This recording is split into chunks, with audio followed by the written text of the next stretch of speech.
Hello everyone. Today we have an informative video about 5G, the fifth generation of mobile networking. We are going to go over the basics of it, some pros, the health issues that are causing 5G to be somewhat controversial, some of my opinions about it. So let's go ahead and dive on in. So what is 5G? It's the new era of mobile networking. Essentially over time it's going to replace 4G, just like 4G essentially replaced 3G. 5G also isn't just limited to mobile phones. Chip manufacturers are making this to where basically autonomous cars, phones, tablets, computers, and so on and so forth, all these can be 5G enabled. So it's not just for your cellular device that you talk on and play games on and so on and so forth. 5G will use the following frequencies: 6 to 700 megahertz, 3 to 4 gigahertz, 26 to 28 gigahertz, and 38 to 42 gigahertz with potential for up to 86 gigahertz. Millimeter waves, which you'll hear talked about a lot when it comes to 5G, start at 30 gigahertz and go up to that 86 gigahertz range. Those are actually more localized and condensed into smaller areas. They don't spread quite as far out.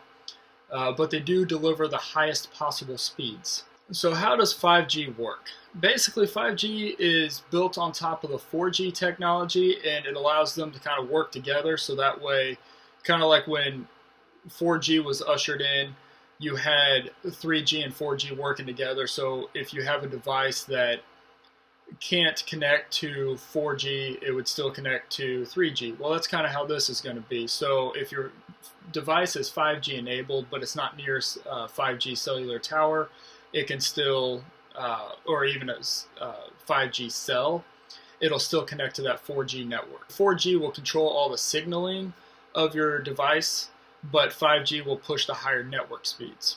Basically, wherever 5G is limited, 4G will take over for the time being until 5G completely takes over the nation. 5G will use cells located together, closer together actually, for the higher spectrum waves or millimeter waves. The technology doesn't travel very far, which means there's going to be a lot of cells put closer together than actual cell towers. 5G millimeter waves also cannot travel through buildings. So Verizon and some other companies are working on ways to get 5G inside of buildings to keep your network speeds high.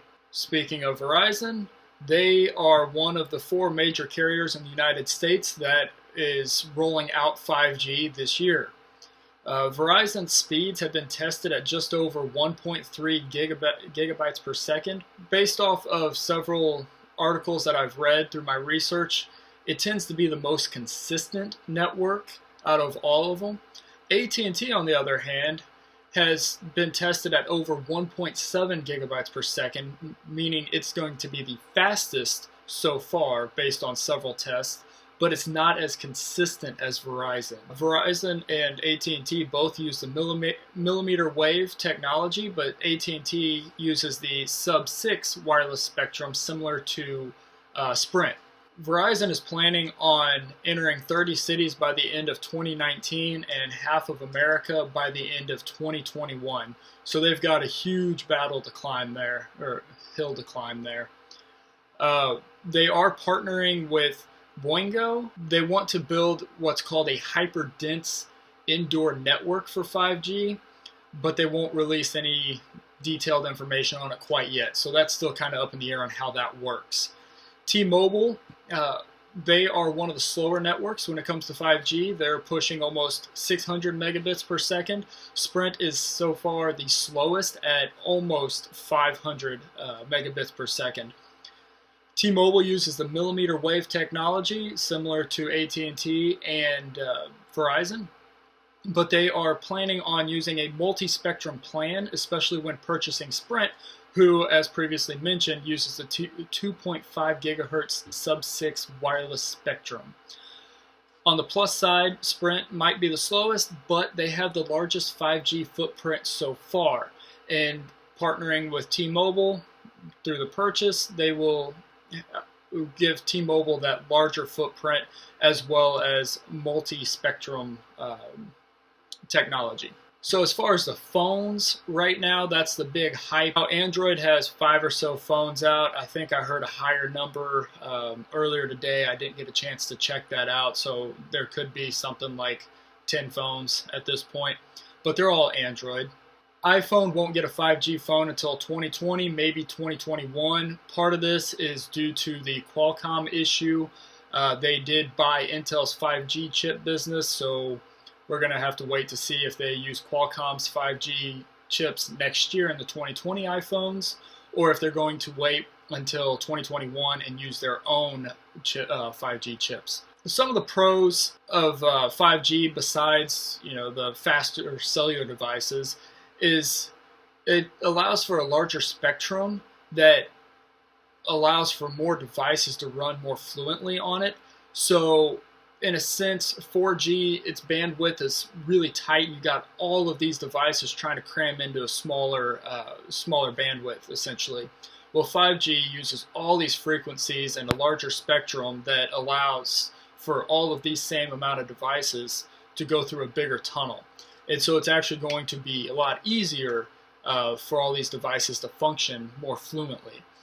And this leads to other pros, such as helping in emergency situations, like take a drone, for example, through a natural disaster, trying to help police and EMTs and firefighters look ahead at what they can do to help. So this will actually help in emergency situations as well. Another pro is autonomous cars. I know some people are absolutely against them, some people are 100% for them, some people could care less, which that's really a small group of people. Most people are one end or the other. Either way, autonomous cars will be able to function more fluently and safely. They'll have more bandwidth to travel across. It'll be a faster technology, and so they'll be able to communicate a lot faster, whether it's the car's internal signal or internal chip communicating with external signal, or if it's that car communicating with another car. They'll be able to chat a lot easier, essentially. AI systems capabilities will also increase. There'll be improved efficiency with all mobile technologies, a lot lower latency, and it's been projected that more jobs will be created because of 5G. So the big controversial issue about 5G is your health. There's a lot of people that are advocating against 5G because of health-related issues such as causing cancer. There have been several studies that have been conducted, and most of them have found that there is no issue with it. While a couple have been, they've been found to potentially see issues with 5G. New Hampshire has considered establishing a committee or a commission to study the effects of 5G on humans. Mill Valley, California has actually blocked the 5G rollout within that city. According to the FCC and the FTC, there is no clear or substantial evidence that 5G, 4G, and 3G are linked to any diseases or cancer. Now, again, some people that are advocating against 5G say that the FCC and FTC standards from 1996 are actually outdated, but they both argue against it, that based on their studies and other researchers' studies, there's nothing to show that cancer is being caused by these networks. Let's dive a little bit deeper about the technology and health issues. Radiation is basically the emission of energy from any source. So even like your body and X-rays, they all emit some sort of energy. Some radiation can actually make you sick, such as like chemotherapy and lots of X-rays. Radiation is organized by power levels on the electromagnetic spectrum. Bigger wavelengths with lower frequencies are less powerful. Smaller wavelengths with higher frequencies are more powerful. That's not to say they can't cause other harmful issues within the body, but they can't break apart the chemical bonds in the DNA like ionizing frequencies can. An example is X-rays. They can literally pull apart atoms and break chemical bonds in DNA, which could potentially cause cancer. 5G is a higher wave on the spectrum than 4G and is still non-ionizing. Again, it cannot break apart chemical bonds in the DNA like X-rays would. So what does this mean? While research has shown so far that there is not a direct link between 5G and cancer, it does not mean that 5G cannot cause other health concerns such as oxidative stress within cells that could lead to inflammation and other diseases. According to the American Cancer Society, links to tumors have not been found either. Just know that this does not mean that 5G is perfectly healthy and you want to submerge yourself between all the 5G towers. It just means that there is yet to be a direct link found between diseases and cancer with 5G. Some of the largest concerns is the high band frequency, as previously discussed, which requires more deployment of pods and towers, but less research has actually been done on the higher frequencies. According to other studies, there's still no significant health threat.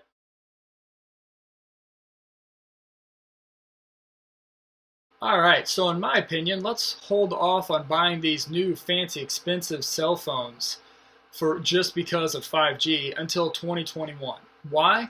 5G is a new technology and still needs some kinks worked out, and it's also pretty spotty and inconsistent. And the thing is say you live in a city where it's deployed, you still may not have 5G service. Just because you live there doesn't mean that you're going to get it. It might have 5G, 2 blocks from you, but if it's 2 blocks from you, you're not getting it because it's so the high frequencies are so condensed. And so you would have to, unless you live or work in a place where 5G is already available, it's not going to do you any good. Also, phones right now are just too expensive. I mean, for the last couple of years, these phones have been $1,000 for some of the premium flagship phones from Apple and Samsung and Google. And so if you're paying for a 5G phone, don't you want to get what you pay for? Right now, chances are you're not. Most of us really won't have 5G for another year, some even longer. While some companies such as Verizon are wanting to give over half the United States 5G networking by the end of 2020. If you don't have 5G or you're part of that, or if you don't have Verizon, or if you're part of that half of the country that doesn't have 5G, then you're SOL. You're again paying for a phone that you can't use unless you purposely travel to a place with 5G. Plus, as with all new tech, the first generation of it is not as good. You typically want to wait a year or two. Also, current 5G phones, the technology within them are going to be out of date by the time that you get 5G in your area. Unless you have it now, there's no reason to go out and get it, even if you're projected that you might have it by the end of this year. If you have any questions, comments, concerns, I've posted my sources here that I've got a lot of this information from. Some of this information I actually got from talking with other individuals. But if you have any questions, comments, or concerns, leave them down below. Please do as much research as you can. If there's anything I can help with, I'm happy to. Don't forget to like and subscribe. Thank you.